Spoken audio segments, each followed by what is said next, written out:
ini jualan apa nih? Wah, ini jualan leker, bosku. Lekernya apa aja ini, Pak? Mister Blangkon.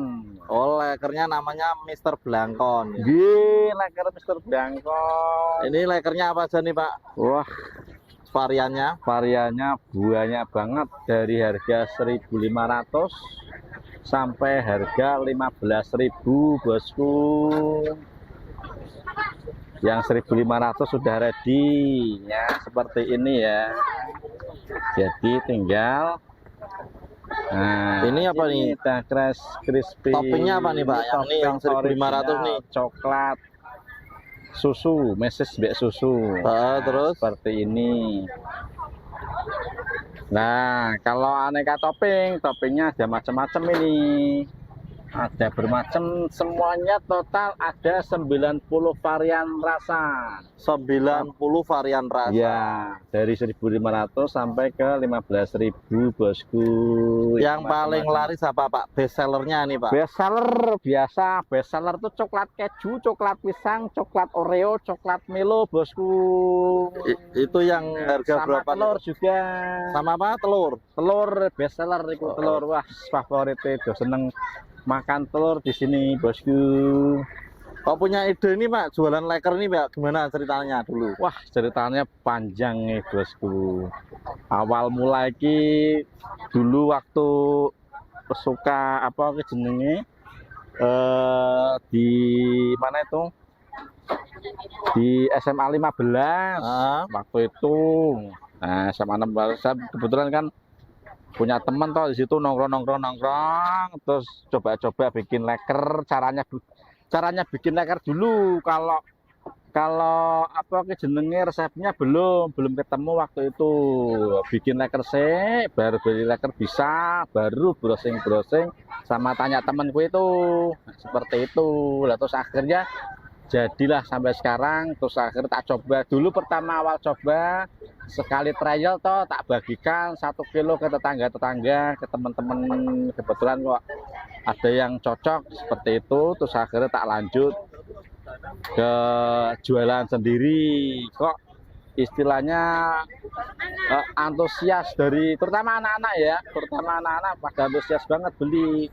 Akhirnya jadilah lah untuk Mister Blangkon ini. Memang dulu waktu itu nganu apa jenenge jualannya sering pakai Blangkon, makanya orang-orang pada panggil Pak Blangkon. Akhirnya jadilah seperti ikon itu. Jadi akhirnya tak bikin yang rada gimana, rada apa jenenge, rada unik lah, tak kasih Mister Blangkon itu. Akhirnya jadilah apa jenenge merek atau brand seperti itu, jadi leker Mister Blangkon. Nah, itu awal singkat ceritanya ada leker Mister Blangkon gitu loh, bosku. Lah dulu apa sebelum jualan leker usaha apa, Pak?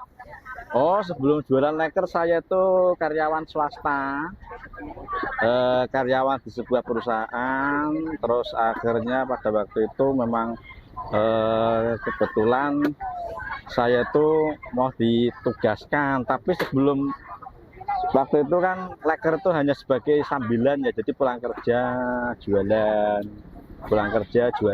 ya, dodolannya leker ini saya entuke. Yang penting istilahnya biar tahu dulu lah anak-anak, tetangga kok ada yang jualan leker. Nah, terus akhirnya kok sambat laut lekernya ada kemajuan.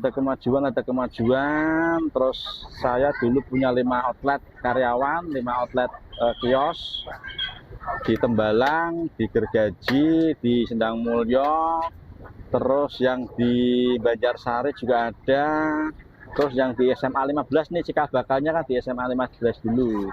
Nah itu terus saya pekerjaan itu, terus saya mau dipindah tugas ke Surabaya pada waktu itu masih jualan leker, tapi hanya sedapatnya lah. Terus akhirnya saya tekuni, saya resign dari pekerjaan itu,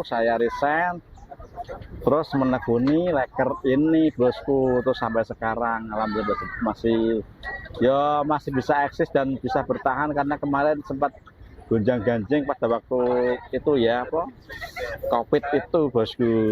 Ya seperti itu si cerita singkatnya adanya leker Mister Blangkon. Walaupun di Semarang ini leker itu udah banyak ya, istilahnya udah apa namanya, udah jamur lah, di mana-mana ada leker, di mana ada leker. Tapi alhamdulillah leker Mister Blangkon ini bisa bertahan, bisa eksis terus. Yang penting sudah punya brandnya udah dikenal di mana-mana, entah di sosmed atau di lingkup masyarakat, seperti itu.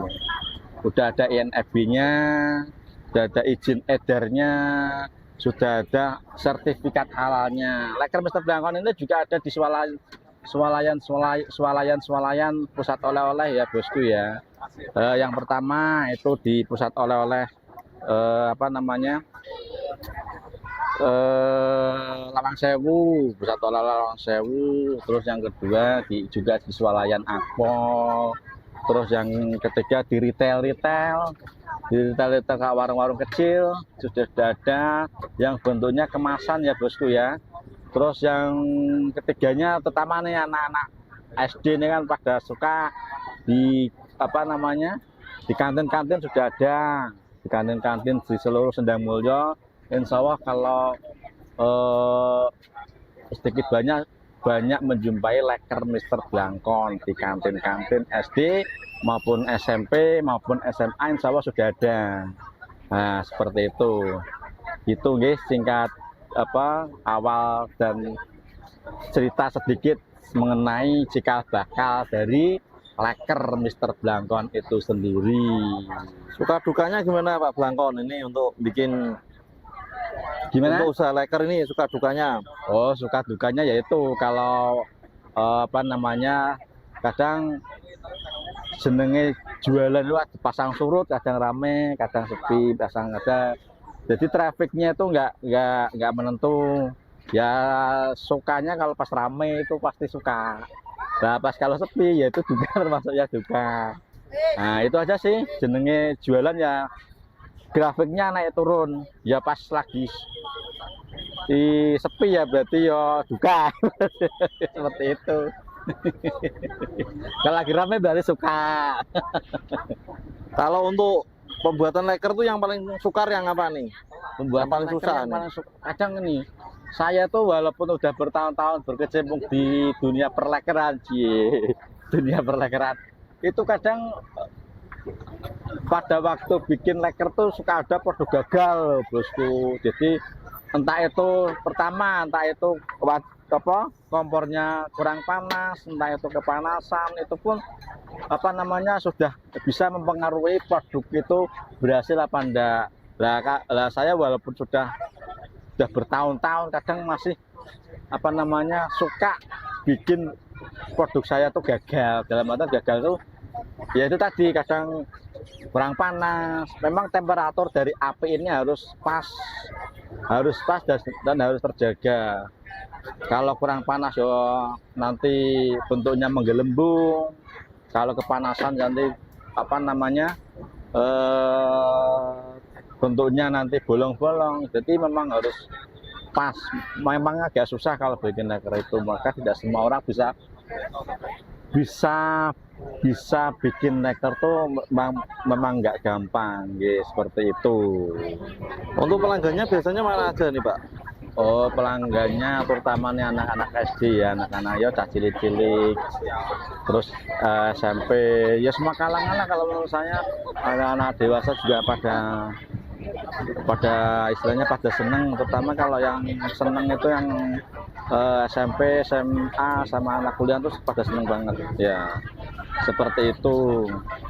Kalau pelanggan marketplace-nya tuh semua kalangan, kalau saya semua kalangan itu satu. Yang kedua tidak mengenal cuaca, tidak mengenal musim hujan ya ayo, musim panas apalagi. Harapan saya sih sudah, walaupun sudah dikenal orang, sudah banyak brandnya sudah apa namanya sudah dikenal, sudah mencuat, istilahnya udah terkenal lah ibaratnya, sudah terkenal. Harapan saya tuh terutama penjualannya, penjualan itu memang harus pengaruhnya harus lebih meningkat lagi. Kalau bisa yang dulu saya punya 5 cabang, bisa kembali lagi seperti semula, minimal itu. Jadi balik ke yang dulu lagi. Ya ini nih, lagi istilahnya merintis ya, lagi merintis, bisa buka cabang lagi, pelan-pelan buka cabang satu lagi, satu lagi dan seterusnya, seperti itu. Jadi yaitu harapan saya ke depan, yo cabangnya semakin akeh, legernya semakin dikenal orang, dan pelanggan-pelanggannya pun tidak berpaling.